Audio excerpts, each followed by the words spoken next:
Thank you, everybody. Thank you for joining. Good morning. I'm going to speak through.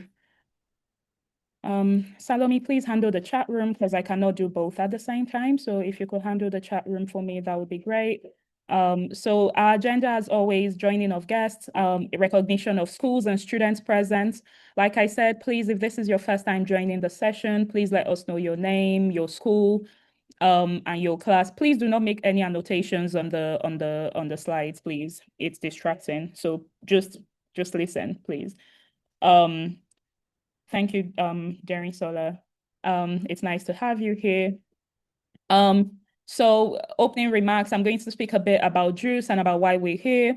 And then I'm going to hand over to the reason why everybody is here. This is a very big turnout, and that shows the interest in the topic. So and our speakers, I'm pretty sure that they'll do a really good job. So please have your questions ready. You can ask your questions in the chat while they're speaking, or you can wait at the end of the session and raise your hand so that they can answer your question in person. So there's a Q&A session at the end, and we're going to talk briefly about upcoming events that we have, and we're going to close out.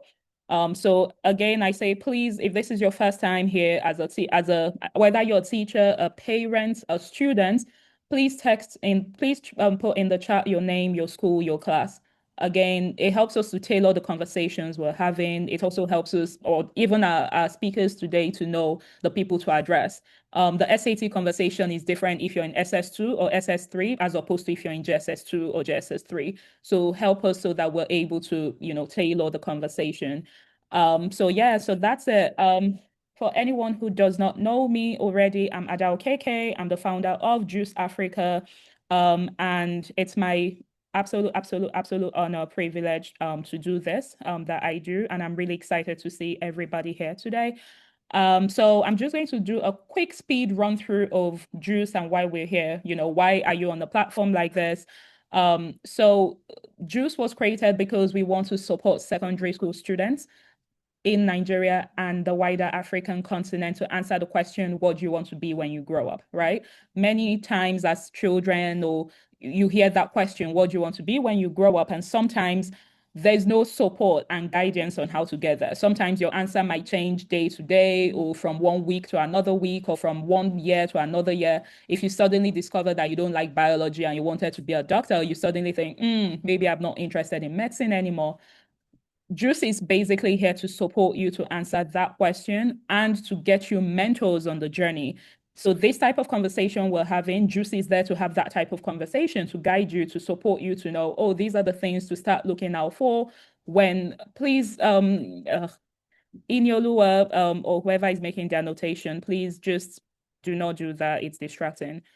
So JuCE is there to help you answer that question and to support you to answer that question. So that's our vision. Our vision is to see a Nigeria where the career paths of secondary school students are intentionally thought through. So you're thinking about it properly. You're not just jumping because JAMB did not give me the course I wanted, or I couldn't get the score I wanted for JAMB, or but this is what my parents want me to do.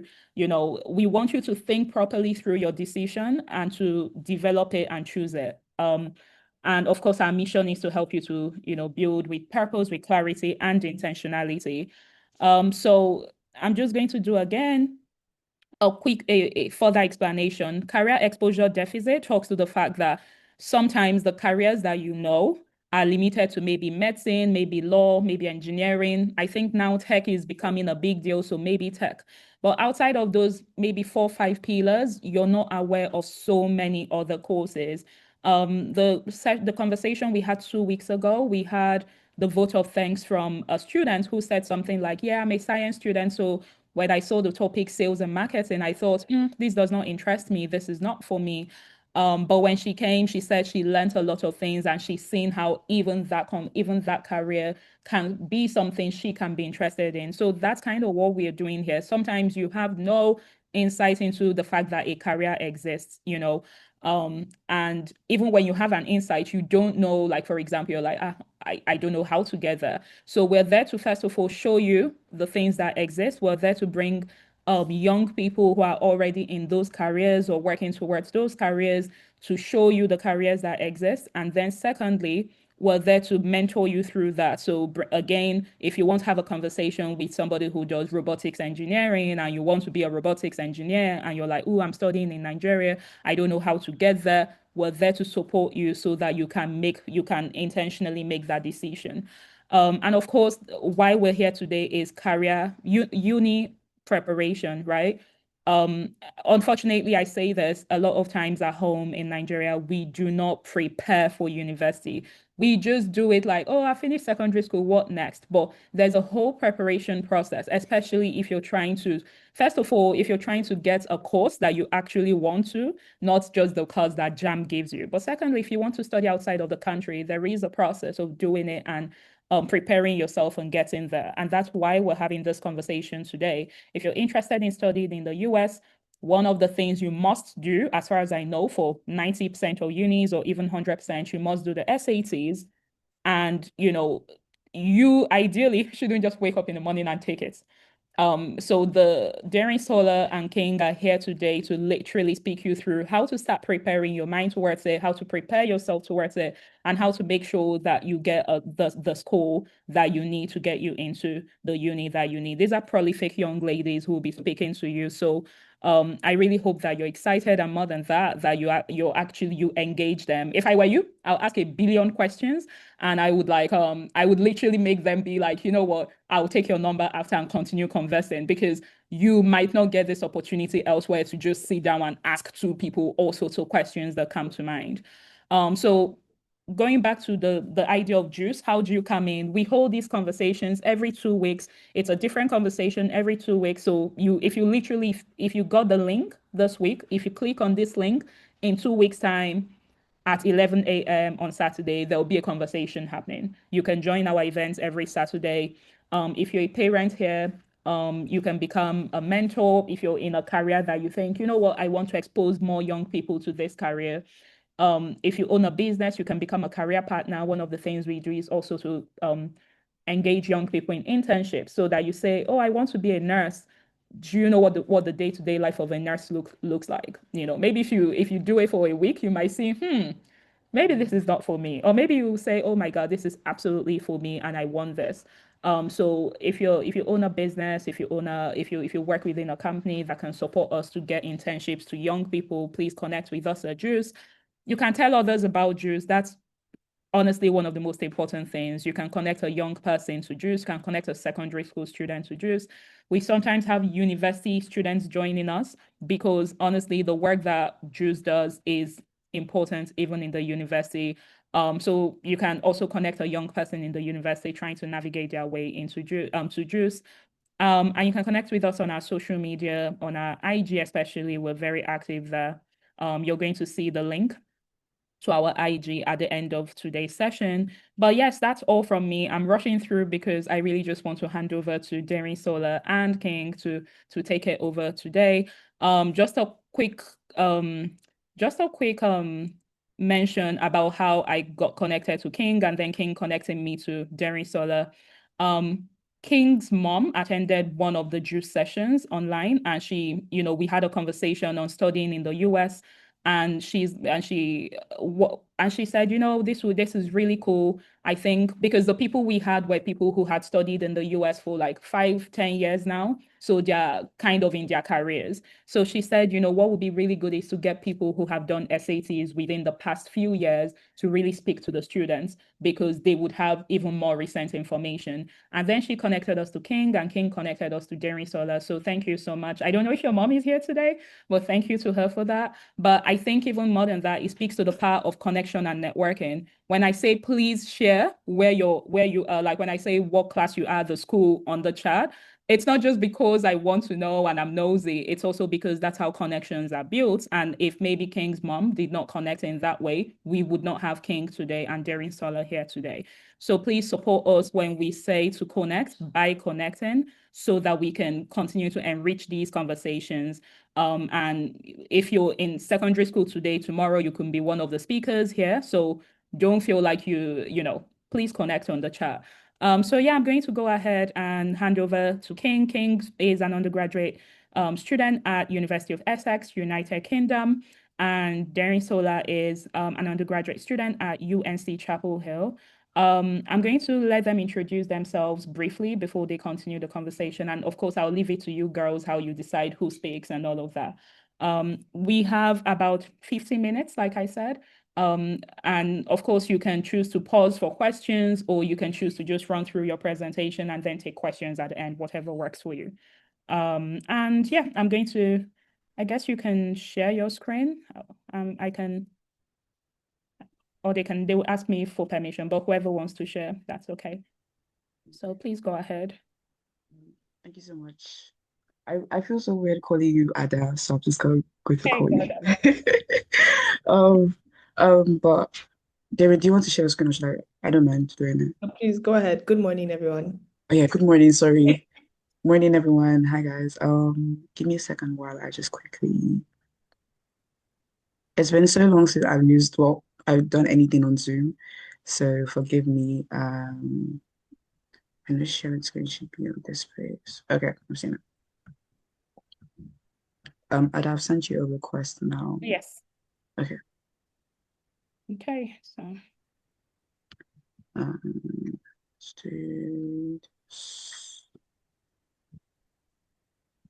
Okay, can everyone see my screen? yeah, Not it's saying starting up, so but it's coming up. Okay. Yeah, it's up now. Okay. I'm gonna start this. Okay, so morning everyone. I'm King, and with me here today is the lovely My name is Adarian Sola, but you can call me Darren. Yeah. If you ask questions as well. Yeah. So just quickly, we're going to go through what we're going to talk about today. So we're going to give a bit of introduction about ourselves, just so we don't look like strangers in your faces. We're going to quickly talk about how to prep for the SAT, tips and tricks that we kind of know for ourselves, and then we also kind of know generally, how to navigate failure, even if everything wasn't successful, just kind of navigating how to be able to take that in. And then we're going to talk about how the application process for me and then Darren, because we both did different applications since I'm studying in the UK and she's studying in the US. And then lastly, we would do university applications. Yeah, so I'm gonna start first because my picture is literally the first one. But a few things about me. Like I said, my name is King. My first name is actually King, and my surname is Oluwadari. Just to give a bit of background, I did my high school in Dancehall High School. So anyone that comes from Dancehall, hello, hello. I graduated in 2021. 2021? Yes, I did. And I then went to the African Leadership Academy in South Africa. So Darren and I actually went to the same school, but unfortunately I didn't get to meet her because she came when I graduated. Um, but we still got connected somehow. And then after ALA, I graduated from ALA in 2023, and then I went on to do my undergraduate at the University of Essex in the United Kingdom. So yeah, that's a bit about me. I'm just going to copy a few of the things I'm seeing from Dairy's side. So a few passions of mine. I'm very, very passionate about immigration, anything to do with immigration, especially because I've just been someone that has gone everywhere and now coming to the UK. I kind of like anything to do with immigration. Um, I'm also very passionate about education as well, and that's why I think volunteering for this wasn't too like I was a bit hesitant, I won't lie, but I think just being able to it's the little things that matter. So being able to just talk to young people. I was also young. I don't know why I'm saying young people like how like I'm not still young. But being able to talk to people that are the same age as my sister, for example, is actually very cool to me. And then just a few fun facts. So I'm the elder sibling. I have a younger sister. She's probably somewhere in the call now. I'm currently the president of a society in my school, in my university right now. Um, Societies are a great way to just kind of get involved in university. I won't get too much into university life. I think that's like another conversation entirely. And then the last fun fact about me is that my first time writing SAT was actually in 2018. So in 2017, September, I entered GSS 3. Um, And then Dancehall has this thing. I don't know if they're still doing that, but before they used to have this thing where they call them gifted. I don't know if I was gifted, but gifted students in a particular set. Once you get to just three, you would write the SATs with people that are actually old enough to write the SATs. Because I think in 2018 I was, how old was I? I was about just I'm 20 now. 2018 was some years ago. I was probably like 14, 13. Yeah. 13. Yes, thank you, thank you. I was 13 years old when I wrote my first SATs. Um, and it was actually really cool. I won't say it was the score I got because at that time my brain was still forming, but it was surprisingly still higher than most people. So just to say that you're not too young to start practicing now. You're actually not too young to start practicing now. And SATs is not something that's like impossible. It's actually possible to write and possible to get a good grade in. Okay, that's enough talking from me. Darren, Darren, Okay. you're good now. Thank you so much. I'm also learning new things about King because like I also didn't know her until like a couple of weeks ago. As previously said, my name is Adirin Sola. I was born and raised in Nigeria. I lived in Nigeria for about 14 years and my family moved to South Africa, where I did like the rest of my high school. And then I went to the African Leadership Academy for 2 years to do my A levels. And I then came here. I'm in America. I am currently at the University of North Carolina at Chapel Hill. And I'm the youngest sibling because I'm also taking some things from King's side. I'm the youngest sibling and I love it so much. I love it too much. My first time writing the SATs was actually last year, so it's kind of still fresh in my memory. I'm very passionate about global health and equity, so meaning like healthcare access and particularly malnutrition. And this is something that I'm currently exploring. And I think that being here has also like given me the opportunity to like not be confined into necessarily what I thought my career would have been, which I'll talk about later on. At least growing up, like I think it has evolved over the time and it's giving me the flexibility to actually change, which I'm grateful for. Fun fact, I told King I don't know how to do fun facts. Like every time somebody asks me for a fun fact, my brain literally freezes. But I really love to sing. Like I can sing like I don't know, like if I hear a song for the first time, I can literally start singing it like as though I've known it for the longest of time. I really enjoy singing and I really enjoy exploring new things. Because I also really think that like being afraid of stuff always like tells me like, this is very like this is important. That is why I'm feeling afraid. So I'm going to do it. And half of the time, sometimes it's not really important. I just want to try something new. But I always like never regret trying new things. I think I'm also like very for lack of a better word, very passionate about the idea of like knowledge is power because I think that a lot of people might, I don't know, be skilled and be smart and have good scores potentially, and they just don't know what to do with it or they don't know how to go about it. Or you might be good in like, I don't know, your normal academics, but when it comes to SATs, you might struggle a little bit just because you lack understanding regarding a certain thing. So I'm also really happy to see like there's a couple of students from like junior secondary school as well on the call because the earlier you start, the earlier you know the better. Also just a disclaimer slash another fun fact. I'm also Christian, and you're going to help me like refer to my faith oftentimes during the presentation, just because honestly, I couldn't have done it without God, and I'm just going to refer to that a couple of times. But yeah, I'm very excited to share a couple of things. Yeah, next slide. Okay, so let's go into I'm actually gonna allow Darren to start first and then because I think why is because I took the SATs again in I think my last time was 2022. So I know it hasn't changed much, but we'll probably still say the same thing. But because she took it quite recently, I'm gonna allow her. Darren, I'm sorry, I'll put you on the spot. You're But so good. It's I'm okay. going to allow her to start first and then I'll just touch on anything that I feel like. Yeah, Okay, give me 2 seconds. no worries. Oh, Okay. by the way, I don't think we mentioned our ages. Darren, if you Oh don't yes, mind. I'm 19. I'm Okay. 19. Yeah. And I'm 20. Yeah. Yeah. Okay. Oh yeah, so that means that like I have and also the fact that I wrote this a year ago honestly just shows that like a year ago I was probably almost in the same shoes as a couple of people on the call right now. So I really understand and I really relate and I just hope that you'd be able to be comfortable to ask as many questions as you'd like. So I thought that there would be like three different ways you could prepare for the SATs, academically, mentally, and financially. The first thing is taking a baseline test or a diagnostic test.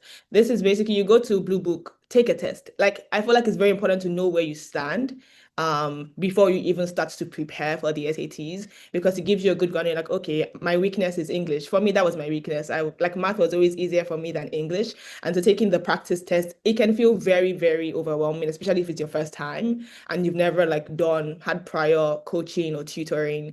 It's likely going to overwhelm you. It's likely going to be hard for you to focus for the entire 2 hours. But I think it's very important that you get through the baseline test so you have an idea of where you're starting from, so you can start setting your goals from there. Um, and then another thing, I think the next slide is going to have resources, but then I think another thing to prepare for academically is in terms of like the basic concepts. I think a lot of the time you just want to like solve the question, you just want to solve the questions because it's not that hard. But if you don't understand the little things like when you use a semicolon and when you use a dash and when you, I don't know, there's like also like verbs. And honestly, that was the most confusing thing for me because I speak English. Like I've been speaking English my whole life. But I found it very difficult to identify when to use a semicolon, when to use a colon, when to use a hyphen. But if it's something that you've grown up knowing, kudos to you, that's really great. But if it's not something that like you have learned, like actually how to use your verbs, how to use this, and how to like all the grammar rules, because there's so many grammar rules, I think it's very important that you spend some time. Preferably, I think Khan Academy as well. If you have tutoring, you can have like a teacher, but then on your own, you also need to work because your teacher is not going to help you study, to be honest.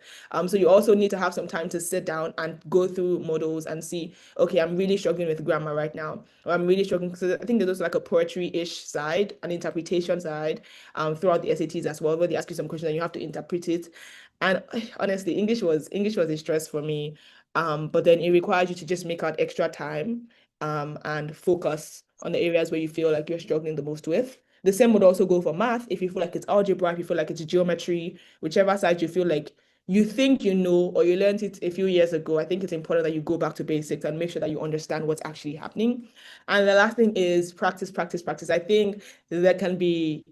don't think they can make enough emphasis on how much practice you need to get done for the SATs before you write the SATs. So hopefully nobody here is just waking up in the morning and saying they're going to write SATs because honestly, unless you are some genius, I don't know, like that just fell from heaven, I think you will likely struggle.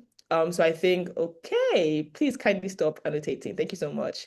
I think another thing that just to remember is to practice. You need to practice as much as possible because it just allows your brain to be accustomed to the way in which they ask questions because it's not so different. But by the time you practice it so many times, it becomes like normal to you. Okay, I see this question and I understand what is the first thing I should look for? How should I first answer the question? What are the first things I should solve? And it also just allows you to use your time more effectively because I think each section was like 30 minutes, 20 something minutes, and another 20 something minutes. I think math had more time, but for me, English was the one I needed more time for because I had to keep rereading and I had to keep understanding context before I actually answered the question. But I think it's very, very, very important for you to have gotten ample practice before. So you already know, okay, this kind of questions, I just spend 1 second on it. You won't spend 1 second, I'm just saying. Or there are also some questions that you know I need the most time for this. I need to quickly rush through these questions so I can have enough time to answer some certain questions. Another thing is to prepare yourself mentally. These 2 hours, honestly, might not seem strenuous for some people, but some people, especially in our generation, with attention spans already like declining significantly, it's hard for a lot of people to sit down and focus for 2 hours straight. So I think if you practice under time conditions, it's very, very important. Don't sit down on your bed, lying down with your phone in your hand, and you have the textbook open, and that's how you're using to practice when you're taking the time test. It's not going to help you in the long run because your body is going to be accustomed to the fact that you're always going to have your phone or you're always going to be comfortable. Meanwhile, you're going to be sitting down in front of a desk, no phone, no technology, no one to speak to, except from your WhatsApp button. And I think they allow like fruits or something. I don't know. So I think that just practicing in the same way you would write the exam is very important because it also just prepares you mentally. I think it's also very important from your baseline test to set a measurable target and goal. And I say measurable because oftentimes we want to just see quick progress. I got 1,000 in May, and by June, I want to have 1,600. I think I think you can do it too, but if you don't have a like by week one, I have to have improved math by doing this. I think you will not get it done. I think it's important to set goals ambitiously, which is good, but if you don't have measurable steps on how you're going to get there, meaning I'm going to spend 2 hours a day practicing grammar rules for English every week, and by that you're going to see an increase. I think that's also very important for you to get to where you want regarding your goal, but it's also very important to have a goal because you know what you're working towards. And another thing is just building a routine and getting accountability. I think I didn't have SAT formal tutoring, which is something I feel like might benefit some people more. But I didn't have SAT formal tutoring, so I had to really discipline myself to study by myself over summer. And that was very, very difficult because I just finished school and I was like, I should be resting every day and I should be sleeping. But then personally, I know that like my mom was like very helpful, like helping me stay accountable, and also my friends. So because I was working with other people within my year group, like we'd say, okay, let's meet at this time and let's practice for even just 1 hour or like 2 hours. And that just helps you to, know that if you tell somebody what you're going to do, they're going to hold you accountable, and you can also hold them accountable because oftentimes you might struggle to just do it by yourself. Yes, and building a routine is also important. Like every day or every week, I have to take a practice test.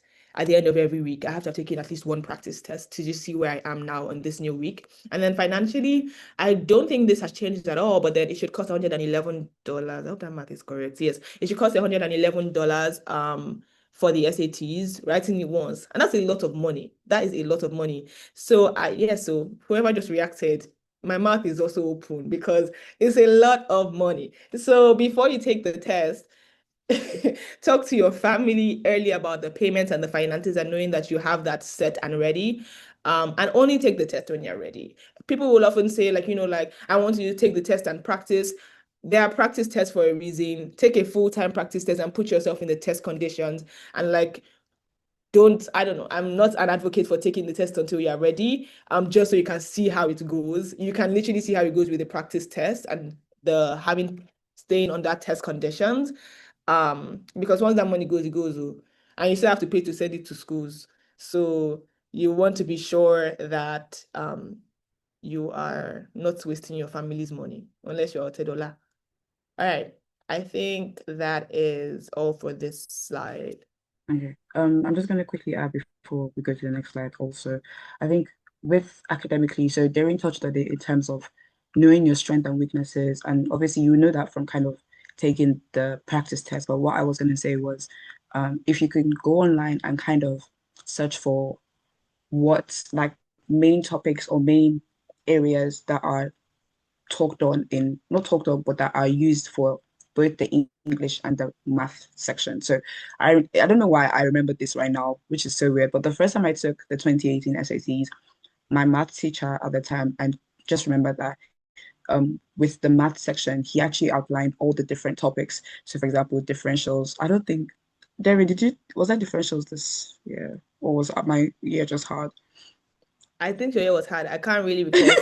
Okay, that's fine. Like I'm trying to recall now. I'm like, I'm not too Okay, sure. it's fine, Like it's one fine. question. Okay. There were things like differentials, maybe what's other quadratic equations. That one is a given. That one is always a given. Quadratic equation. So he would list out those different sections of the math um section entirely. By the way, if you did not know, the SAT has the English and the math section. So English kind of test like there is your vocabulary, how you use your verb, if comma comes before or after the verb or after the noun. And then the math section, it has like the different topics that it would cover. Most likely, I don't think it would change so much from when I wrote it in 2022, but I would say writing it out, like the different sections that are under both the math and English kind of helps because then it gives you an idea of, okay, if you're taking your practice test, for example, in quadratic equations, how much do you know in quadratic equations, your level of preparedness as well. And I think I was going to say with SATs, it's all about tips and like we'll get into that in the next slide, but there's so many tips and tricks that you can use in SAT and there are resources that would help you know those tips and tricks. It always seems hard when people say SAT, and it is hard in terms of if you're not prepared. But if you actually sit down, you kind of learn with math, for example. Math is so straightforward. It's numbers. It's literally, I love math. Anyone that takes SATs will tell you they prefer math over English, which is so weird to hear.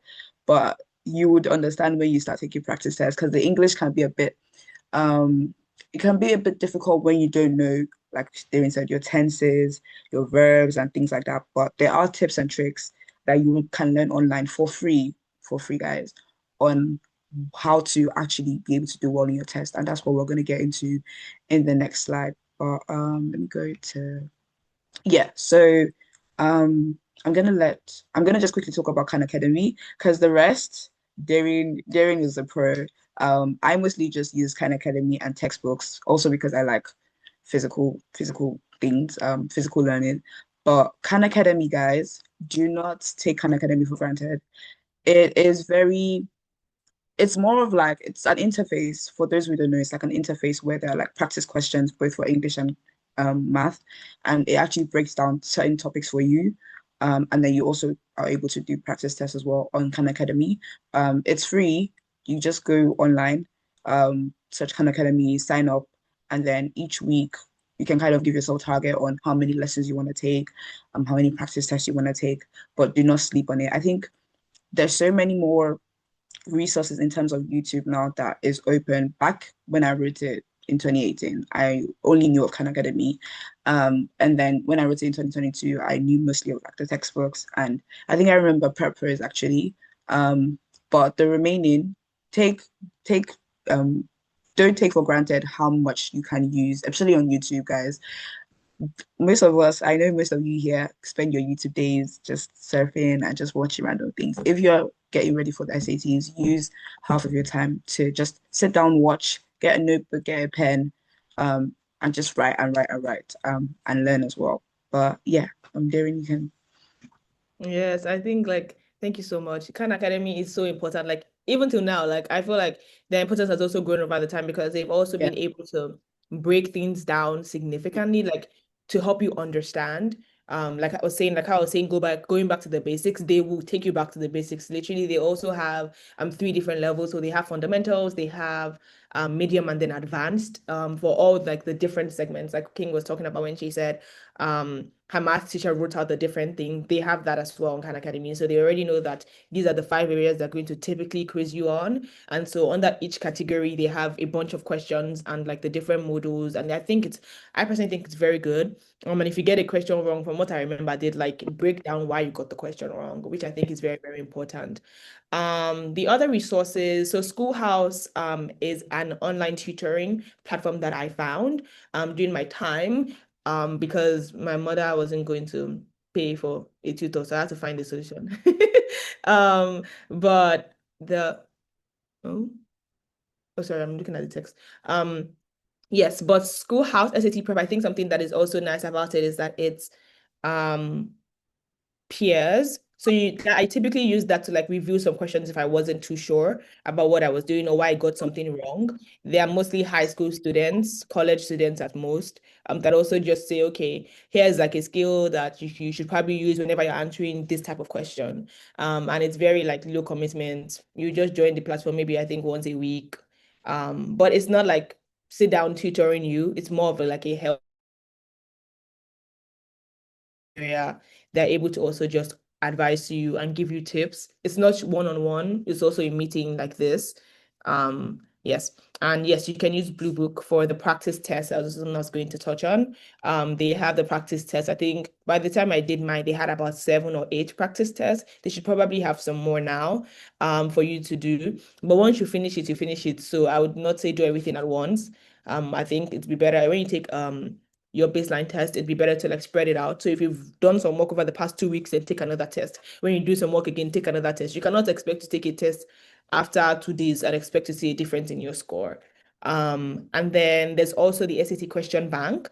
Literally, if you type in SAT question bank, you will see a bunch of questions, like thousands of questions actually, for the different segments as well. And there's also easy, medium, hard. Don't go to easy. The SAT test now, the digital SAT test is also, oh, Holy Spirit, what's this word though?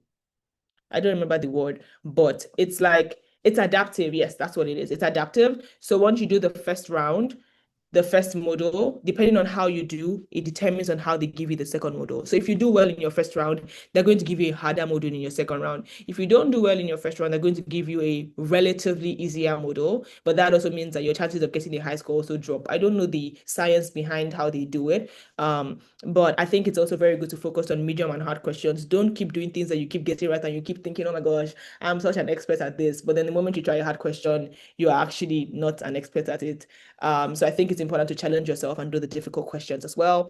They have for math, they have for English, they have for every single segment, every single module for you to go into directly, and just really understand. I think that's very, very important. The Blue Book practice test, that's just for practice tests alone. And they also have corrections as well after each test. I think also in Khan Academy, there's also like you're also able to like make plans. Um, you're also able to make plans in terms of your goals. I think you're able to put it there as well. I don't really remember anymore. And then for YouTube, don't sleep on YouTube at all, because there's honestly so many people that are going to tell you, oh, here is the trick to all the grammar rules, like, and give you like an acronym or something for you to use to remember whenever you're in the exam, or things that helps them. I think it's very, very important. A very big percentage of YouTubers are actually really going to help you. They're not going to come out there and put fake content to help you fail. I think obviously just looking at the comment section, looking at, I don't know, the number of people that the video has helped would also tell you whether or not this is going to benefit me. I just personally put some YouTube channels that I found personally helpful. And I also reached out to some of my friends. And they also just shared, okay, these are the top ones that we found helpful. I'm also pretty sure that you can, I don't know, try and explore other ones for yourself if this doesn't work for you, because there's so many. There's so many on YouTube. And I think just like tips and tricks, like final tips and tricks, is don't do the exact same thing. And this is something we're going to touch on when we talk about navigating failure.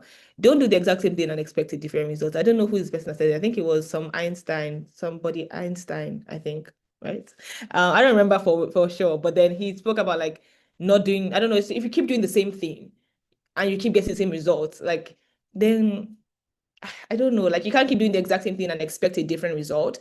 If you keep getting the same score in English, then you need to go back to the book and ask yourself, what am I doing wrong?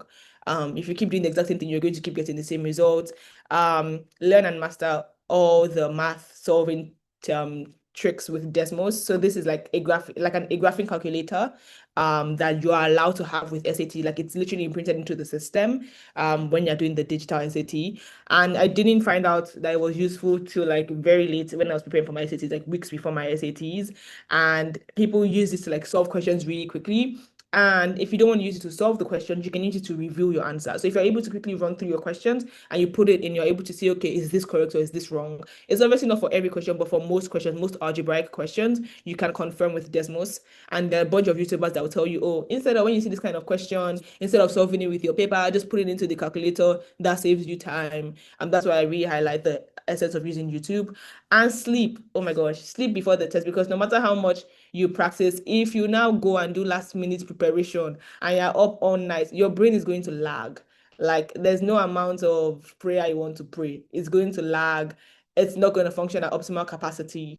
So the night before your SATs, make sure that you sleep well. Like that last revision you want to revise is not what's going to help you to pass. It's what you've done cumulatively over the couple of weeks and months leading up to the SATs. So please make sure that you sleep. I'm highlighting this because my first SAT, I did not sleep and I suffered the consequences.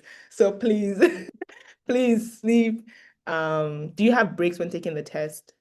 I probably should answer questions now, but yes, you do have breaks between math and English. Yeah. But you don't have breaks between each module. So once math is finished, everybody goes outside, you keep quiet, you breathe some fresh air, you go back inside. Yeah. Yeah. I think in addition to what Darren said about mastering math solving tricks, I wish I knew about this because I didn't even know about it at all. Um, but it's really like SAT is really about the tips and tricks. It's straightforward for some questions, but there are actually some where it's like it's so direct if you know what to do. And because it's timed as well, by the way, just because you are hearing 2 hours, 2 hours, time can go by so quick. So I think that's why there is advice on practicing under time conditions is so important. Because if you're just going about just spending 5 hours doing one math practice test and then you get there and you're thinking, okay, because I feel like I've done a practice test that already, no, still try and do it under time conditions. And with the sleeping as well, for me, I'm a big advocate of resting before a test. I'm the biggest advocate. I think also because it's all about knowing yourself. Even if you think you can survive with 2 hours of sleep before SAT, don't try it. Please, like Derry said, do not try it. Just because the day will come, the pressure will feel so much. Because I don't know how it depends on where you're writing as well. For us that we did it in the African Leadership Academy, we wrote with how many were we in a year group? Probably like around 200 at Derry, right? Like about 200 in a year group or 150 thereabout. So you're writing it with everybody. The pressure will feel so much. uh, because it's also an international exam, you'll be so focused on like trying to remember all that you've learned. So if you're not sleeping, if your brain is not at rest when it should be at rest, you're going to end up getting there feeling so tired, feeling overwhelmed. And before any major exam, like I said, I'm the biggest advocate of making sure that you're at rest, your mind is at rest. SAT is also a very mental exam, apart from just studying physically. It's a very mental exam. If you, for example, if you're rushing too much, something that you know, which I found out when I wrote my SATs in 2018, I remember now, is that there are so many things that I knew to do, but because I'm either feeling pressured or I felt overwhelmed, just take a breather, breathe in, breathe out, take your time with, and that's why we keep saying take the practice test, take the practice test, time yourself. If you need your parents to even be in the room to act like, let's say for an invigilator, to act as an invigilator, do it. If you need to practice with people, also for some of you that may actually be, how will I say it? If you feel like you know a lot as well with SAT, help people out as well. Don't be that person that because you now know you're just keep it no, help people out as well. I think the biggest thing for me is always lean on people. Even with Darren, for example, now I didn't know her, even though we went to the same high school, I didn't know her. But with this, we're able to lean on each other for just something like creating slides. Lean on people. Don't take community for granted. Like, don't take people around for granted. And if you're someone who doesn't know things, don't be proud to ask for help. Don't be a proud person to ask for help. Always go the extra mile to ask for help. If you know there's that person in your class that's so good at math, and you know that there are topics that you are learning within the SAT book or curriculum that that person might know, go ask. If you have seniors that are friends, so for example, some of you that are in JS2, JS3, and you have seniors that are friends, that are your friends rather, and they know how to do quadratic equations well, go ask them for help, or they know how to do functions well, go ask them for help. Don't be too proud or too scared to ask for help. Even with tutoring as well. I know Darren mentioned that she wasn't able to get like formal tutoring. Fortunately, I was. I said fortunately, not fortunately. Fortunately, I was. And whenever I wouldn't understand anything, I would actually always don't feel like you're being overbearing. Go ask your teacher for that help. Sit down with your math teachers or even sit down with your English teachers because the English part of SAT, we can't stress it enough. I think it's a bit more technical than the math because for math, there are things where it's just like straightforward. With English, it might not be so straightforward, but your teachers might be able to help you navigate. Okay, for example, with commas and semicolons, what you know part of the grammar do they come before? Is it after the noun? Is it before the noun? Or things like that. Don't be afraid to ask for help, guys. Yeah, we can't stress it enough. Don't be afraid to ask for help. And the next part is navigating failure. So I'm going to talk on, I think I'll just quickly talk on changing your mindset and reflecting, and then Darren can also talk on everything else. Um, I think with changing your mindset, for me, how I think about that is even if you feel like you've learned a lot in, for example, your math classes, your English classes, always be prepared to learn more with SAT. Number one, because SAT is under an American system, and I think the Nigerian system focuses we have a bit of UK English and US English as well. So change your mindset on what you think you know versus what SAT actually does. But at the same time, change your mindset in terms of don't think SAT is bigger than you. You're bigger than SAT, but not in the proud way in terms of you can write it. It's not impossible to write. Like I said, I did it in 2018 in just three when I was still trying to even decide whether I'm going to take science or English in my senior school classes. So don't think that it's so impossible to achieve, or don't think that setting the goal of, for example, 1,200 or 1,350 or 1,400 is impossible. It's not impossible. It's just going to take dedication and hard work for you to get there. And with reflecting, like Demi said, don't keep doing the same thing and expecting a different result. That's why for me, writing down the topics in math was so important to me because it was a thing of for example, if I'm practicing something in quadratic equation, I'm so sorry, I'm using quadratic equation a lot, but that's that's the only thing I really remember from SAT math. For example, if I'm practicing quadratic equations or even simple functions, and I know that okay, I'm not getting a good scores in those questions, then what do I need to like? How am I solving it that needs to be changed? Reflect on those. English as well. If you're seeing that, okay, I know there's a section in English that talks about that test on your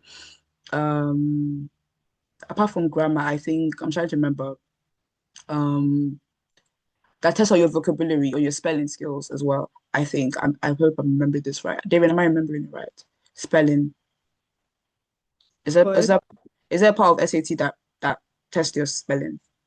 mm-mm, No. mm-mm. Has it Because changed? everything is multiple choice.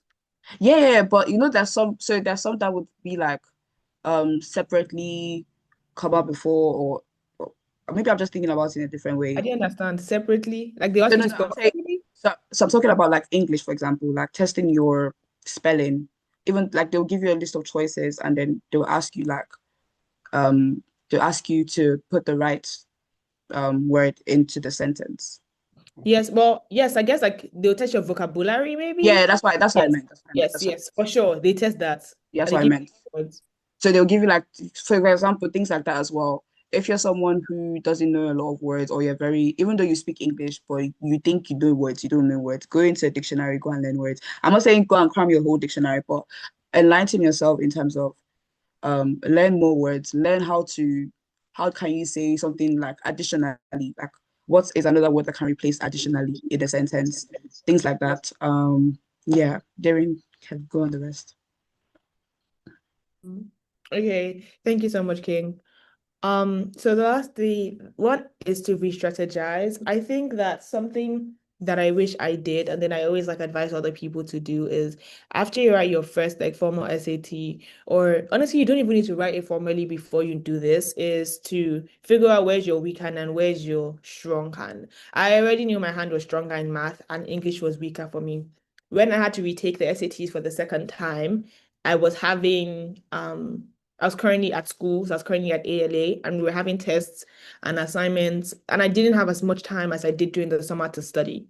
Now, what did Daring do? Daring went to go and say, no, she's going to pass English supernaturally, and she's going to put in a lot of extra work and build up English, which is not bad. But considering the fact that if I could have focused on math more and built that to, let's say, if I could get a perfect score in math, even if I got, I don't know, 650 or something in English or 670 in English, it would have balanced it out for me. But instead of focusing on math, I kind of put math away and I focused a lot on English. And I did improve in my English when I did the score, but it was not as significant as I know that it would have been if I just said, okay, I'm only missing three questions every time I do math. So these three questions, I'm going to do as many variations of these questions and make sure that I'm so good in math that no matter what I get in English, my math has already carried most of the grade. So I think that once you're done reflecting after each question, guys, like if you take the SAT practice test and you just move past it, you are not doing yourself any good. If you take the test and you think and you say, okay, I got this wrong, okay, it's fine, I'll do better. You're not going to do better because you don't even know why you got that wrong. And sometimes you also guess, let's be honest, sometimes we guess with some things and we get it right. And we're like, oh yeah, I got it right. And then you move on. I think it's also important to ask yourself, why did you get this right? Like going back question by question and figuring out why did I get this wrong or why did I actually get this correct? Is it that you actually knew it or you just took a guess and you were lucky and you got it right? I think yeah, when I spoke about realigning your priorities, I also just meant yeah, like focusing on what's stronger for you. There's no point in I think it also depends on how much time you have because there's a couple of junior secondary school students here. So honestly, you can focus on both. But given when you think about the time you have, also ask yourself what is better I focus on now. Is it better I focus on English or math? If you can do both, the better for you. But if you cannot, I think it's important to identify that and just focus on what you can. Um, have faith and study well and try again. There's a verse in the Bible that says faith without works is dead. If you do not, if you do not put in the work, there's no amount of prayer going to do that's going to supernaturally dump the wisdom in your head. Um, I think being somebody that I think being somebody who has like learned to lean on God and the Holy Spirit a lot of time with my academics as I study, I think something that's been very important for me is also just putting in my work and putting in my effort. And I know that God always tops that up. And there are also times I'm like, God, like I'm so weak right now. Like I've really done my best. But I know that it's not that weakness is not from a point of I'm just feeling lazy right now and I just don't want to do anything. So God, you must just show up and supernaturally carry the weight for me. I think it comes from a place of having said, God, I've done my best right now, and now I'm just really tired. And always try again. Um, yeah. And lastly, yes, it is not the end of the world. Like, guys, I used to think for a long time to even remember what I got, and I wrote it like a year ago. Like, honestly, at the moment, it feels like, oh my gosh, like this is the biggest thing. If I don't get this score, my life, my this, my career, my everything. I'm pretty sure people that are doctors right now, if you ask them what they got in the SAT, if they wrote SAT, they will start scratching their head because they're like, when did I even write that? Like, it's not that significant in the grand scheme of things. And sometimes it just feels very overwhelming. So I think that once you change your mindset and you realize that this isn't the end of the world, even for some university applications, particularly, I don't think any other country except from America requires this, but particularly in America, even when you submit it, they have a holistic admission process, right? So that means that they understand sometimes that I did IGCSE and I've done Cambridge my entire life, like my curriculum. So for me, the English was very different from what I was used to. But they also like understand this in terms of context. Like they understand that okay, you are not American. So they put that into context as well when they think about your score relative to other Americans that have been preparing their whole life for these SATs, and their curriculum has also helped them to prepare for it. So it's not the end of the world. And there's so much more greatness ahead, even if you still don't get the score you want, but always reflect on why you didn't get that score and try to pivot. Yeah. Yeah. Big emphasis on NCT is not the end of the world. I think even like Darien, I wrote mine, this is 2025. I wrote mine 3 years ago. If you ask me what did I get, I cannot absolutely tell you. I don't even remember, but it's just more about like Darien said, the process and understanding. If you did get a good score, that great for you. If you didn't, don't think that, you know what, because I didn't get a great score, my uni application is it has everything is over. It's not over. Like as Darren also said, it's the US university because I did apply to university, so I do know the process a bit, and I know that it's very. They do look at like your whole entire who you are as a person entirely, and that's what we're going to get into, in the next slides. Just yeah, don't be afraid, guys. SAT, and I was also going to say that the Nigerian system itself, the Nigerian high school system is always rigorous. Um, already. So the fact that you're able to go through high school in Nigeria and be advancing to your next levels, advance to your next levels, it means that SAT is just one of those things where just think of it as like an exam on an international scale, but it's an exam. It's like an exam that you take in school. Don't think of it as anything bigger than you think of it as something impossible. So yeah, why study abroad? For me, um I'm going to touch on widening your network and personal growth. So I think with personal growth and development, studying abroad kind of helps you realize more about yourself than you thought you knew. And why I say that is because if you live in Nigeria your whole life, you're kind of mostly used to the surrounding environments in Nigeria, kind of only used to the system, the economy, the way of living in Nigeria, not knowing that there's so much out there in the world.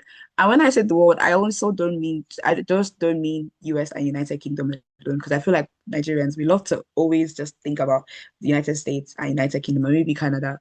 There are so many other countries, especially in Europe as well, and even in Northern Southern America that are so good to study in. So studying abroad, don't limit yourself to UK and US.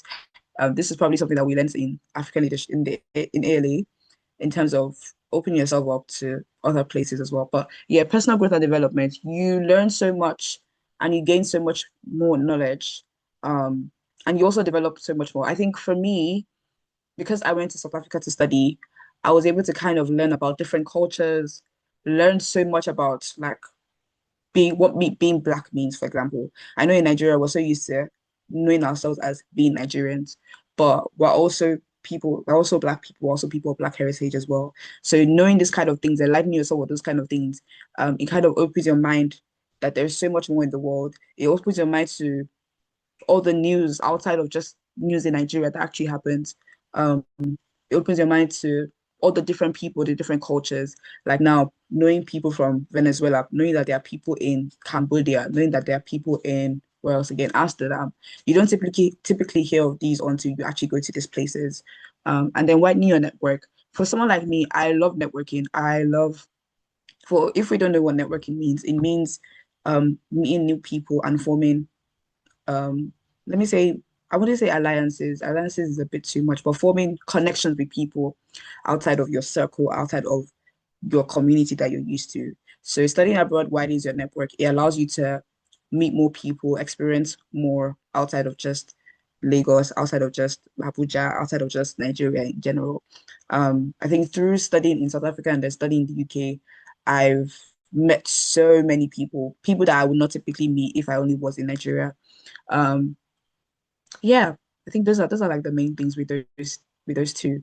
Um, Global exposure. I know Darren is gonna focus more on that, but global exposure, like I said as well, you think you know, but you don't know. There's so much more out there in the world, so much more people, so many more cultures, so many more ways of thinking as well, so many more opportunities as well abroad that you wouldn't get typically in Nigeria. Um, but yeah, these are a few of the reasons why we think we should study abroad. Darren can, if you can finish the rest, Yeah. please. Thank you so much, King. I think something like also regarding global exposure, like this isn't very different from what King has said, to be honest, but there is so much that you can learn and be exposed to. Like, I think it also shapes the way you think. Yeah, Whenever you study abroad, like, or like you go to like an international school, for example, you genuinely go live as a different person in the way you start to see yourself, and in the way you start to see yourself in the world as well also begins to change. And I think that one of the biggest changes also just starts in the mind. So I think like that mindset shift happens a lot when you're exposed to so many opportunities and so many people. Network is so important, and it's also, I think it's also really tied to like exposure as well, because you also get to know what you feel more passionate about. And I think that oftentimes, just like within like Nigeria, you might only, I don't know, Sha, but you might only have the three options in your brain. Like, I want to become a lawyer, I want to become an engineer, I want to become a doctor. Like, these are only the three things I want, like, that are doable or that are successful. But you could thrive in so many much more um areas of fields. And like I was speaking about earlier, like how knowledge is power. If you do not know, if you don't even know what some other people are doing around the world, you probably will have no clue until, well, you find out. So I think that the global exposure is something that's very important because it just exposes you to more about yourself, more about the world, and more about your space in the world. I think also the quality of education is also really good because you have access to professors and like researchers and people that are like experts in their different fields who have said, okay, you know what, we're going to come and we're going to invest in you, and we're going to teach you, and we're going to help you. I think that's something that's very, very important as well. And then career and research opportunities. I think there's also always just like a plus side of having like a global experience when it comes to like working. And I think also currently sometimes working abroad can also be really good in terms of also just like financially speaking, in terms of like when you think about currency and exchange rates and everything behind it. I think that working abroad also gives you exposure to different opportunities, whether it's internships, whether it's research, because I think research is such a big thing. I don't know if it's a big thing in Nigeria, to be very honest, but I know it's a very big thing in America as well. Like they're very big on research, and they're able to like sponsor you, and you're able to like work with professors, and you're able to like work with other peers on things that you're passionate about or things you want to discover more about. I was going to say something and it has slipped my mind. Okay, it has slipped my mind, but if I do recall, I will say it with time. I think we can go now specifically to the um different applications. Yes. Okay, so as previously mentioned, the US university applications is very holistic. And what this basically means is they are looking at you as a person, as a whole person. They're not just saying, oh, what did she get in her SAT score? This is going to determine whether or not she's going to get into our school.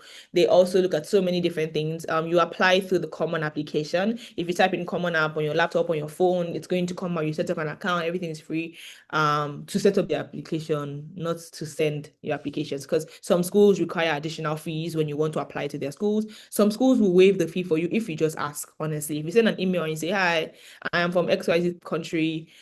This is currently a lot for me to pay, and I would need some assistance. They'll be willing to cover it for you. And when you apply for your common app, you also apply for your financial aid through the CSS profile, which is also another platform you have to set up and another set of fees you have to pay as well. So honestly, God is in control, but there's a lot of fees that you have to pay. That's why you should only fully apply honestly when you feel ready. And then within the admission process, there's a personal statement you have to write that's about 650 words. There's a couple of prompts that you have to run through. There's so many YouTube videos, guys. There's someone called the college essay guy. he really was also of significant help in breaking down different questions and different supplemental essays. Supplemental essays are essays that are specific to schools. So some schools will require more than just a personal statement. A personal statement in America, I know it's different from in the UK, but a personal statement in America is more of like, they just want to get to know you. Like they just want to get to know you, whether you want to tell them about who you were when you were 5 years old and how that transported to who you are now when you are 17 years old, and how like the different people in your life have shaped you and the way you think, and something that you really love. Like, oh, I cannot go a day without eating a banana. Or I don't know, like, I don't know, that's so very random. But something that is so unique to you, they just want to get to know you through your personal statement. But some schools will go an extra mile and ask you through supplemental essays where they want to say, oh, why do you want to come to our school? What major do you want to take? And why do you even want to study that major? In your personal statement is nothing about your academics or your career, it's just about who you are as a person. But there's also room for you to talk about other things you're passionate about. Then there's also a list of extracurriculars. You would also see it on a common application. This can be from as little as taking care of your younger sister, honestly, because I know that can be a headache. Me, I'm a last born. But if you want to, if you want to take care, if there's nothing that is too small. So whether that is with family responsibility, or if you volunteered somewhere, if you work somewhere. I think because there's a couple of junior secondary school students on the call, it's important to think early, like, what do I want to do? Because what am I going to put on my application? What is going to show the things I'm passionate about? If you want to go volunteer with an organization, if you want to do an internship, if you want to pick up an instrument, if you want to do a sport, there's room for so many of that on the common application. Then your SATs, you submit your SATs and your high school transcripts. I think that's for the last 3 years. Then you have to submit 2 letters of recommendation. I believe sometimes there's 3, but I want to believe it's just 2 letters of recommendation for the majority of schools. So I think it's also very important to build good relationships with your teachers, because they're the ones that are going to speak for you. So if you are there and you're being disrespectful to your teacher, better stop now. And if you're already respectful, great job. Talk to your teachers more, let them get to know you more. They should be able to stand for you and write good things about you and the things you're passionate about. So it's very important to also be open to your teacher. Like, I think I'm really like interested in law, but I'm also interested in sports. Whatever that is, I think your teacher is also something that's very important. And then just to like run through like some logistical terms, there's like early decision. You might see early action and regular decision. What early decision means is that you are saying this school, oh, if I get into this school, I'm going there 100%. I'm signing. I think there's like literally a thing you have to sign to say that if I get in, I'm going to the school, right? And this increases people's chances of getting into the school, because it shows the school, one, that you're committed, and most people don't commit to some certain schools. So like if the acceptance rate, let's say, is 7%, early decision acceptance rate is probably like 17, 18%. It's usually more that will get in through early decision. The only thing is that it's early. So people are usually not ready like that to submit. It was today, November 1st, is the early decision deadline for American universities. Then early action means I want to apply early. I really like the school. I would love to go here, but I'm not saying I'm 100% going to come here if I get in. That's also another um another another option. Then regular decision, you can apply to as many schools for regular decision. I forgot to mention you can only apply to one school for early decision, but for regular decision, you can apply to as many schools. But like I was saying previously, there are fees you still have to pay. So you're not going to apply to 10 million schools because it's expensive. Then need blind versus need aware. There are some universities in America that say we are going to look at the fact that you can pay for our thing and consider it when we are going to admit you into our university. There's some universities that say we are not going to look at your financial standing. So whether you are Otedola's granddaughter or whether you are, I don't know, any other person, whether your family is very wealthy or not very wealthy, they are not going to look at that at all. They're not going to consider it when they're trying to get you into their school. Most schools are need aware. So meaning they're saying, if you can't pay this certain amount, they're going to really reconsider whether or not they're going to take you into their school, unless you are exceptional. All right.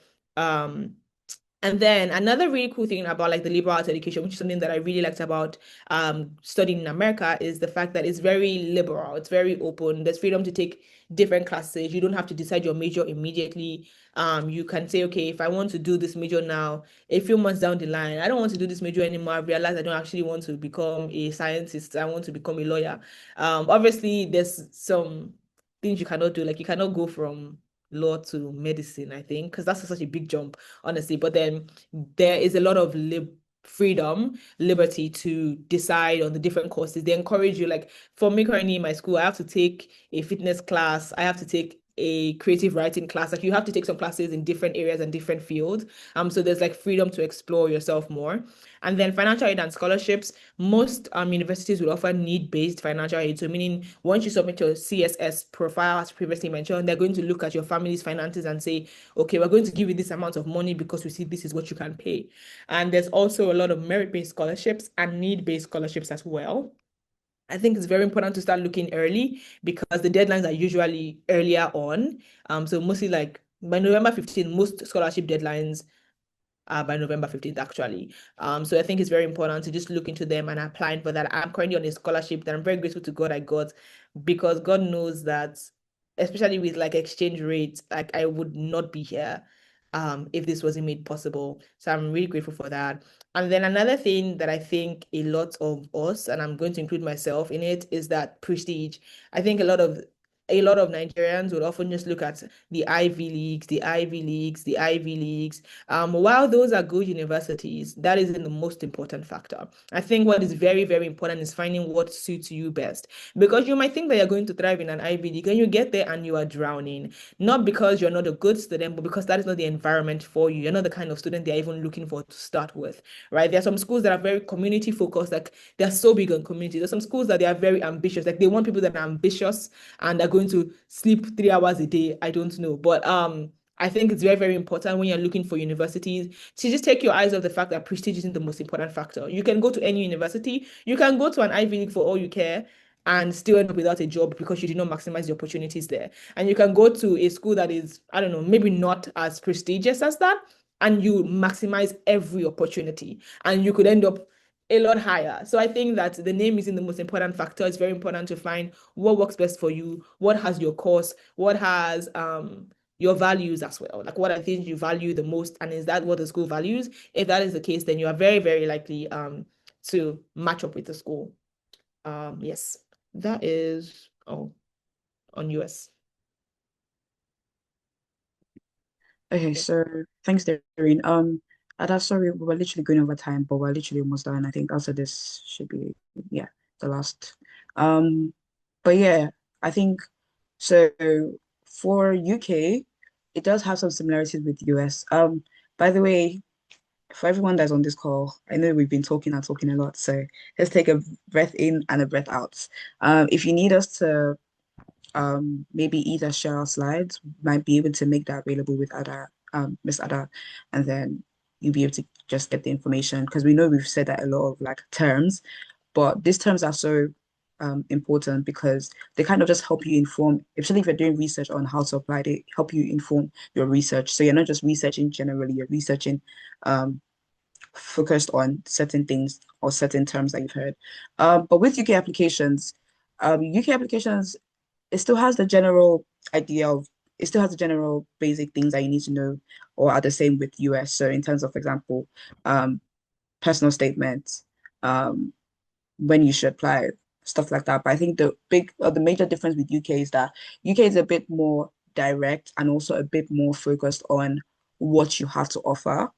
Um, US, I enjoyed applying for the US universities because, especially with personal statements, I could talk about, for example, how I love playing the guitar. By the way, I know how to play the guitar. How I love playing the guitar and how that has informed my ambition to be focused on learning a particular skill or focused on it's helped me know how to be goal oriented. So something like that, you can use that in your personal statement for US.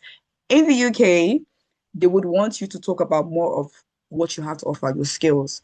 So for example, me, I study international relations currently in the University of Essex.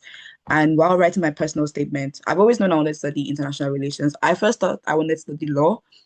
No, I quickly no.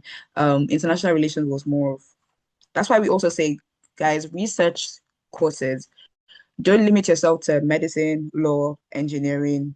What else are those other general ones? No, research. There's so many more particular courses that you can do that are more aligned to what you want to do. For example, even within law, there are now courses like digital law or criminal law or things like that. So don't limit yourself to just the basic courses, or research other courses. But yeah, I wanted to do international relations.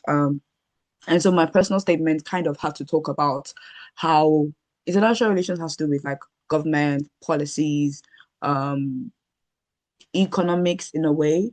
So my personal statement had to kind of show that I understand those sub elements within international relations. It kind of had to show that I'm someone who wants to travel the world but make policies as I'm traveling the world, or I want to be able to meet other cultures but also go to countries, help them with their economy, help them with their policies. So things like that. That's what UK schools want to see in your personal statement.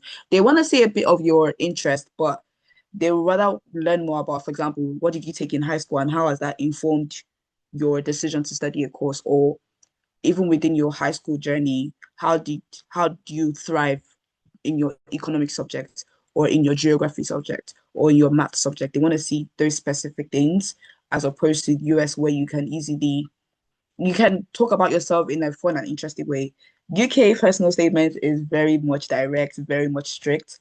I think the limit for UK is 4,000 characters. So that should be about 250, 300 words, I believe. But I know that from next year, unfortunately, they're changing. Well, not unfortunately, but in a way, kind of benefits you because now instead of just one whole essay, you have three different sub questions. So kind of like how the US application personal statements are, where you have like sub questions as well to answer. So that's how they're changing the format. So you no longer write a whole essay. You kind of write. They give you three questions and then you answer them accordingly. I literally didn't know that until, I mean, I heard about it, but I didn't know about it until I researched this. And then with UK applications, um, research the entry requirements for the schools you're looking to apply to. So if you see on my right of the screen, I kind of did a screenshot of University of Cambridge. If you're going into applying to University of Cambridge, for example, a lot of UK universities have this, even US as well, they have like a page where they give you the entry requirements that you need to meet. And UK is they can be a bit lenient, but they're very strict with those entry requirements and you meeting them. Um, Depending on the school you go to, I know for dancehall we didn't go through a Cambridge curriculum, but I know some schools in Nigeria strictly from like your senior school, you strictly go through either Cambridge or IB. Um, so you have an advantage in terms of that is what they're looking for. Because I know some courses they ask for three A levels or two A levels. A levels are the official exams that high school students take in the UK. So even if you don't have or you haven't reached your A levels, they do have where they would convert. For example, if you did WAEC or even NECO, they do have where they will convert that to the UK tariff point. So it's called tariff points. So they will convert your scores in your WAEC or your NECO into the UK system, and then we'll calculate that. So please do research the entry requirements for universities that you're looking to apply to. Um, and then with the application process, you apply through what I call it a software. It's kind of like common app, but for UK. So it's called UCAS. So the full meaning of UCAS is, I believe, is University. Sorry, I'm trying to remember. It's been so long. I think it's a University admission system or university colleges, yeah, university and colleges admission service. So it's like a interface where you put in your personal statement, you put in the subject you've taken, you put in all there are different like sections of it. So there's financial, personal details, and things like that. So that's like the hub where you apply through for UK. And I think you can typically apply to 5 universities on UCAS and you can apply to different courses in those universities you're applying to. So, for example, if you're applying to University of Essex, you can say you want to apply for international relations degree, and then for Cambridge, you can say you want to apply for politics and international relations, something like that. But you are only strictly confined to those 5 choices. Now, if you do get an offer, actually, I think there might be another session talking about application system in detail. But what I would just say is that, for example, if you do get an offer for let's say University of Essex, if you get an offer to that and they make you an unconditional offer. So an unconditional offer means that you've met the requirements of that school. And you don't need to do anything anymore. Like you've gotten into the school. It's basically like an early decision for US in a way. So you have to go to that school as well. Like that is basically your firm choice. That's basically your early decision choice. Um, the last thing I would say is with UK universities, they do offer scholarships, but it's not as much as US. So United States, oh, they love to, especially to people that they know they want in their school, they love to give out financial aid. And if they know that your family generally can afford it. The UK, unfortunately, is not as much. They will give you financial aid. I know University of Essex, for example, they do have some financial aid for African students, for example, or talented students, but the aid is not as much. So I would say be financially realistic, and that's why I'm a big advocate of don't just limit yourself as well to just US and UK. Within the United Kingdom, or sorry, in United Kingdom, don't limit yourself to just, for example, London. Within United Kingdom, there's also Ireland, there's also Netherlands in Europe. There are so many other countries that are really good um, education wise. So don't limit yourself to just US and UK when applying abroad. Because with UK is expensive. It is expensive to study in the UK. But if you can afford it, why not? And it is a good opportunity to study abroad. Um, yeah, so I think the main thing I would say before and now is research, research, research. Go to universities that you're interested in. Go to their webpage. Go to search maybe, for example, undergraduate study at University of Oxford or University of Cambridge. They would have a tab where it literally states out everything. It gives you the qualifications you need to apply. It gives you the visa process. Also, applying to UCAS also costs money the same way as US. But yeah, it would give you a breakdown of all the things you need to do, the documents you need to have. And please have, I think one thing that we were encouraged in university in ALA, the African Leadership Academy, was have a list of schools you want to apply for. Be realistic with yourself in terms of can I actually get into the school as opposed to I want to get into the school, if that makes sense. Have a like a list. If you need to create like about 10, 20 schools, write a list down. Give yourself like put those schools into like the schools I know if I apply to, I will get into the schools I may not get into, but I want to apply to, things like that. It kind of gives an idea of okay, the research you have to do for each schools and things like that. But yeah, I think that is all from us. Thank you so much, guys. We know we have been talking a lot. With university, is there a lot to talk about? But I think if you sit down and just kind of take your time to research, pray about where you need to go to. I'm also like Darren, I'm a big advocate of prayer.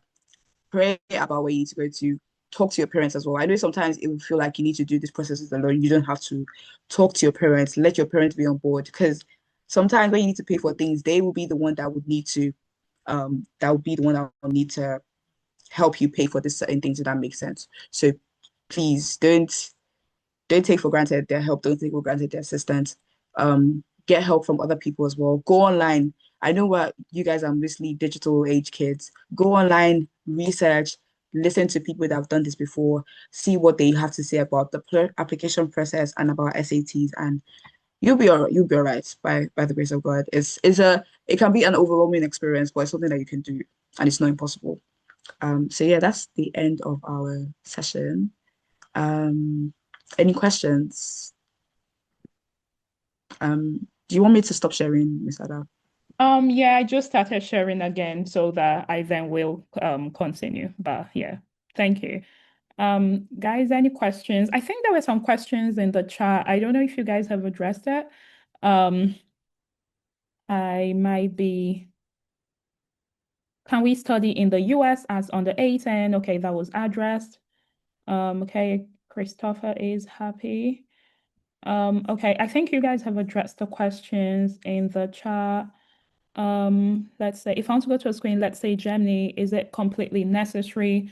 I think that was already mentioned. SATs are relevant only in the US as far as we are all aware. So um, there is a hand raised, BC. If you would like to, I would ask you to unmute so you can speak. Yeah, Yeah. thank you so much. My question is, would any of the speakers for today, would IGCSEs, would they consider if IGCSEs added value? If one, if they did it, and if they did IGCSEs add any value to actually doing the SATs later on? Okay. I think For me personally, I didn't take IGCSEs, but I do have friends who did. And there are some like very common overlapping topics that may or may not have popped out in um SATs. I think the only thing is that IGCSEs are they follow a UK syllabus to an extent, I believe. So but there will be the general concepts definitely that would overlap and would help in taking SATs. It's still very relevant to still have it and to still take IGC exams, especially if you're considering studying in the UK, or even in Canada, I believe as well.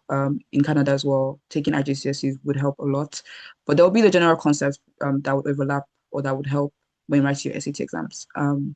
During Yes, I did the the IGCSEs, and I think that for math there's definitely like overlaps, which I found helpful. But for English, might not see any overlap, because that English was another ball game.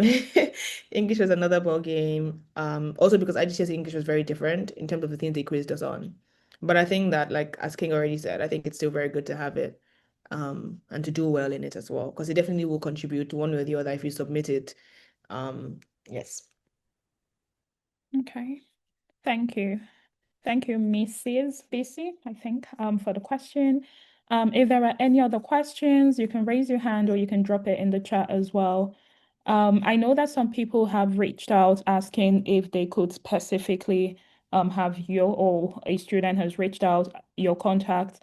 I personally would prefer that we do it through, like I said, the JuCE mentorship system where we're certain it's not just for having your contact sake, but it's a real support and mentorship, and then we will build a connection. So, I mean, I did not want to say this before, but during Solar King, I'll be reaching out a lot to you guys, for, like you said, university application processes and all of that. Yeah, these types of topics we have now and again. And during Solar King, please feel free to pull in your friends and your network and connections to support with this. But yeah, I would just check the chat if there are any other questions. Um, how do I get my son signed up for the JuCE mentorship? Okay, Salome, please drop our phone number or email. I don't know the phone number of heart, but our email is info@juiceafrica.org. If you just send us a message, you just say, I want to sign my son up for the JuCE mentorship. I really love when King and Darren were talking about schools, and how to apply, how to be realistic. This is something really like this is something. And yes, I'm happy you're in the in the room. I did not know you were here. Anyesa is one of the students we've been mentoring. She would like to study nursing in the US. She's done her SATs the first time. In my opinion, she had a really good score. But like you guys said, the mentality of SATs, and doing she's doing it a second time. So Anyesa, I would be very happy, in fact, to connect you with them if you need any more specific guidance, because like I said, I'm certain of the journey that you're on.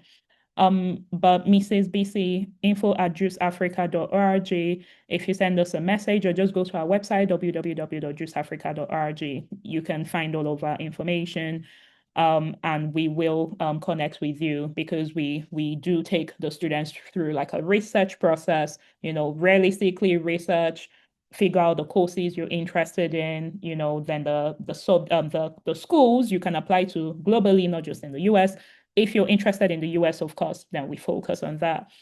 And also in Nigeria, we're going to have a session on how to prepare for JAM, because that, in my opinion, is a really important thing. We don't think we need to prepare for it. We just wake up and go take JAM. And that's a major problem, as we've seen in recent times. So that's another conversation we're going to have. Because you might not go outside the country, but what we're passionate about is making sure you're making use of the best opportunities wherever you are. So that's that. So thank you so much, Jerry Sola. Thank you. Thank you. Yes, Mrs. Bixie, that's correct. Thank you for writing the email, because that also would help any other person. But thank you, Jerry Sola, so much. And thank you, King. You guys are incredible. I'm happy and also very honored to have you guys pick today.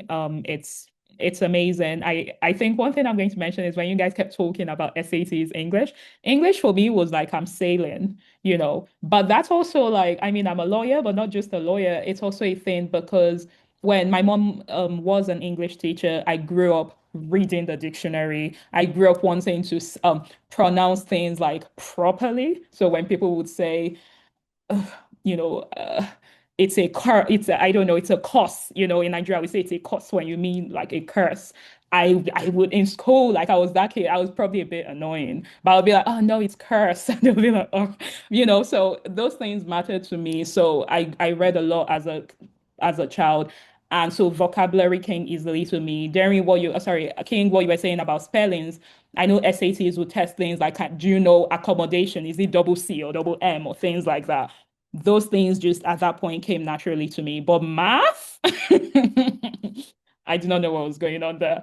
It's so But funny. Sorry to interrupt. I think it's so funny because I'm like the complete opposite. I think maybe like you said, because you're a lawyer, I think for me in high school, I loved math up until like SS2. But math was for me was a breeze. English was where it yeah. was, yeah. Yeah, no, it's like that's what when you guys were speaking, I was like, oh, life is so interesting. But that's why I also loved that you spoke and like connections, going to people to ask for help, because I'm one of the least shameful people ever. I would just go ask. You can only say no. And if you say no, I'm just like, oh, okay, but I love that you guys spoke about that. So and I love that you spoke about tips and tricks. What I found, especially with mathematics, is that the more you practice, when you see a question, sometimes you already know what is not the answer. Because like you kind of get a feeling for this is the thing that this thing is trying to test. Especially for someone like me who just struggled with numbers. I just know that that thing I would easily think is the answer, use, oh, this is what it is. That's not what the answer is. There's another process, but that comes with practice and that comes with like, in fact, what I did was I had a book where every question I failed, I wrote down what the correct answer is. And then every day I would try and practice and look for new questions to practice. So it's like you guys said, know your strengths, work on your strengths, but also work very hard on your weaknesses so that at the end of the day, you even it out. So, not to speak too much, I think you guys have covered it all, and I don't want to overwhelm the conversation, but I'm just going to go on to the next conversation. We have next 2 weeks, we're going to have a conversation on international developments. We have Ike Chukwu.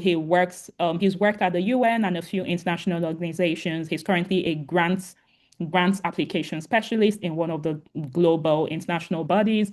So if you've ever thought I want to work in an international organization, I think a bit like what King is doing in terms of international relations and working with supranatural bodies. Supranatural bodies are bodies that are not within the country, so they are supranatural, national. If you're interested in that type of world, this is a really interesting conversation. And one thing I'm going to say is again, please don't think, oh, I'm studying medicine, so this is not for me. I'm not interested. There are supernatural bodies that are, medicine specific or science specific or all of those types of things, for example, right? So I have a friend who is a doctor, but he's worked in many global organizations because he works on public health and, making sure that when things like COVID, Ebola, what are the other big things that have happened? Sorry, the other big things that have happened, when they have happened, they have made sure that, that people are able to, know the information that they need, get access to what they need, and all of that. So yeah, so we're going to be having that conversation in 2 weeks' time. And finally, we're going to be having a conversation during the right before Christmas about, ways to spend your holiday like they've said,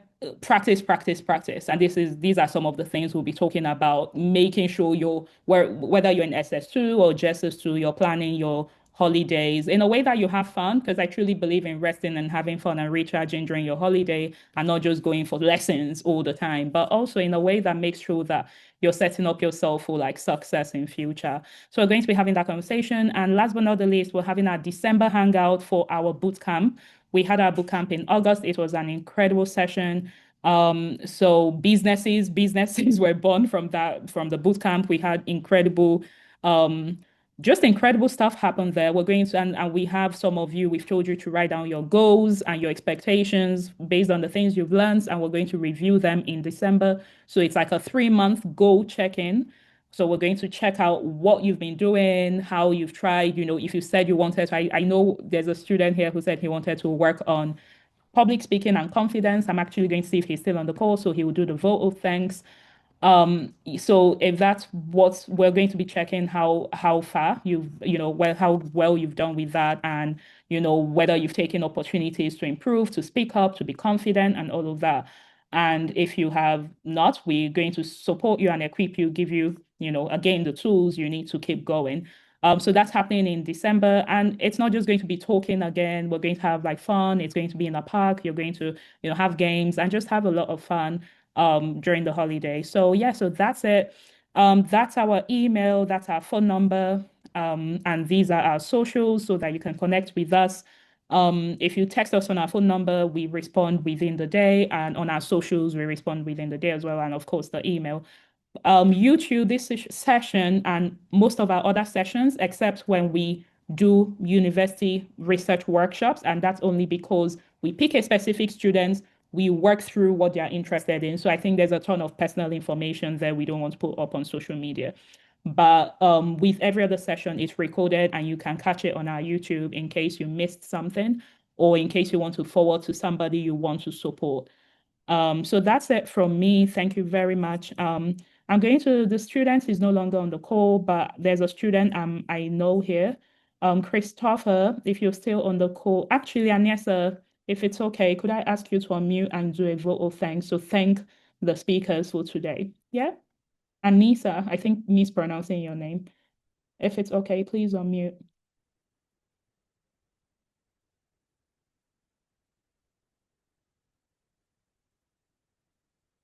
Are you there? Yes, ma'am, yes, ma'am, yes, ma'am. Good afternoon, everybody. Thank you so much, King and Ademisola, for the wonderful session. I really had I've written the SAT, so it was such an insightful session for everybody on this. Thank you very much. Thank you. Thank you, Anissa. Anissa, well done. Yeah, thank you guys once again so much. Have a lovely weekend, everybody. And yes, take care. Bye-bye. Bye. Thank you so much.